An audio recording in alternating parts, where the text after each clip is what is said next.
We're back to the continuation of the story from minutes ago. If you missed any, catch it on the Morning X podcast. This is the best of the Morning X with Barnes, Leslie, and Jimmy. 99X. The Morning X, single most shocking things you've ever seen. First person. I can't hear enough of these stories. Hey, Chad. Yes. What did you see?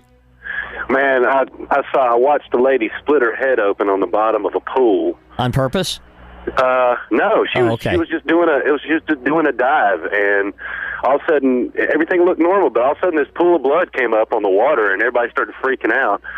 And the most shocking thing about that was seeing her laying there. She was dead by the time they brought her up. And she was dead? Yeah, she was pale, like this almost blue. Like the minute she hit, it was over. Yeah, she snapped. I think she snapped her neck, but it was.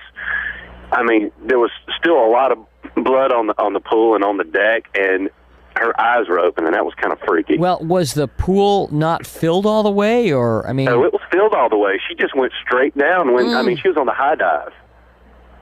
You would think they would have it deep enough. And she dove straight down. You'd think the pool would be deep enough where the high dive was, where that wouldn't happen. Yeah, that the designers of the pool might, Yeah, this was in South Georgia. Yeah, I'll tell you what, that does sound like a lawsuit. Where the pools are shallow. Mm-hmm. South Georgia. And the pool was crowded, too. This was like in the middle of July. Wow. Thanks for the call. Hey, no problem. See you later. Skip. Hey, guys. Hey, Skip. What did you witness? Years ago, I lived in Wichita, Kansas.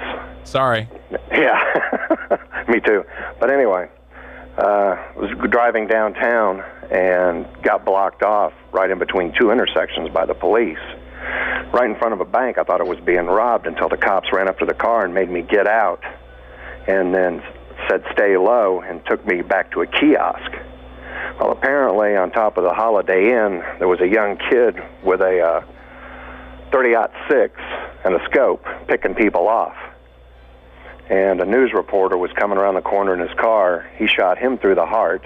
Ooh. Really? You saw it? Yeah, and then there was a young girl running through the parking lot behind us, and she got hit in the thigh. She was running, trying to get away? She didn't know what was going on either, but wow. He managed to shoot her in the thigh. Why do they say get low? Because if you're a sniper, I mean, if you're getting low or high, you're still... Because it's a smaller target. I mean, you're looking down, but you're still the same mass. No, I guess still they just figured to stay low, you're not going to get hit as badly. Oh, is that what it is?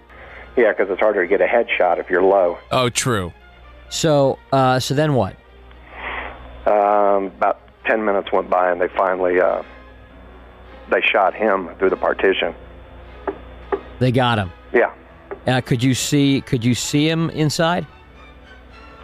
The sniper? Yeah. Oh, no. No, okay. He was, like, on the 30th floor. Yeah, oh, okay, I got you. Well, I'm the one who found the newspaper reporter shot. That's like when the sniper thing happened at the University of Texas where I went in the 60s. Yeah. It happened on the tower, and I could not let that go when I walked by that thing, because all around it, he was picking people off on all sides of it. Right. I mean, and that's like taboo around there. You don't talk about that. And when you're walking around, you can't help but look up there. Right. Where he used to have the gun sticking through. It's just spooky. Well, see, a lot of people don't even remember this one because it happened in the late 70s. And in Wichita, Kansas. Yeah, and he only managed to pick off 6 people. Wow. Thanks for calling. Let's go. Okay, this is what I'm looking for. Lynn? Lynn? Yeah. Oh, yeah. What happened? What have you seen that's shocking? Yeah, UFO action. I was walking home from my friend's house. I was around 11, but this was happened just clear as day, and it's about 1 o'clock in the afternoon, broad daylight. I had a feeling that somebody was following me, and looked around, didn't see anybody, and looked straight up there, and there it was. It's just literally a round silver object, totally silent, and I fell to the ground. Where were you? This was over off of Glenwood Road. This was here? Yeah, in Atlanta. When? And this really happened. And, when? 74, 75.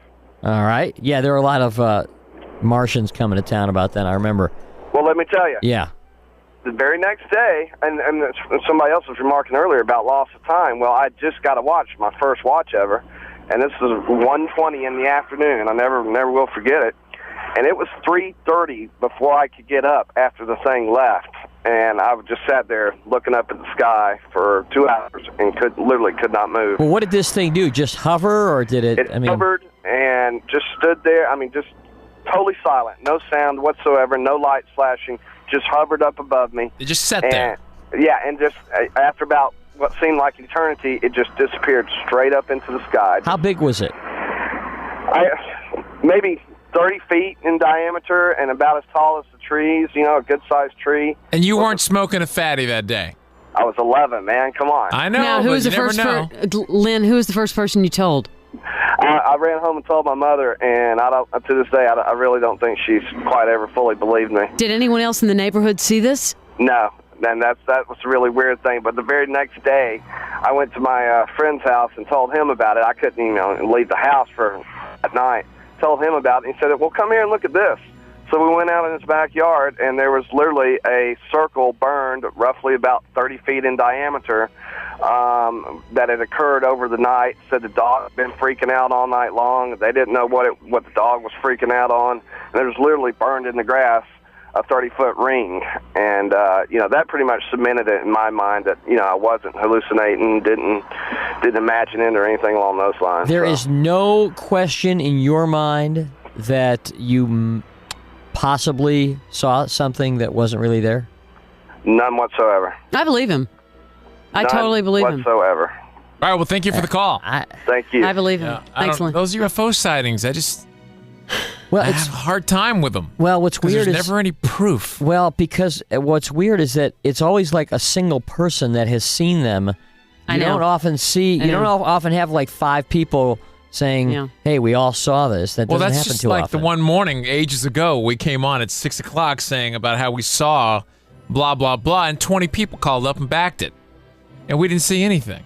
We actually had an experience. We were all fishing in Key West. It was my older brother, Michael, my brother, Tim, his wife at the time, myself, and my mom. We were staying at a KOA campground in Isla Mirada, and it was totally dark out there, as you probably know, Jimmy.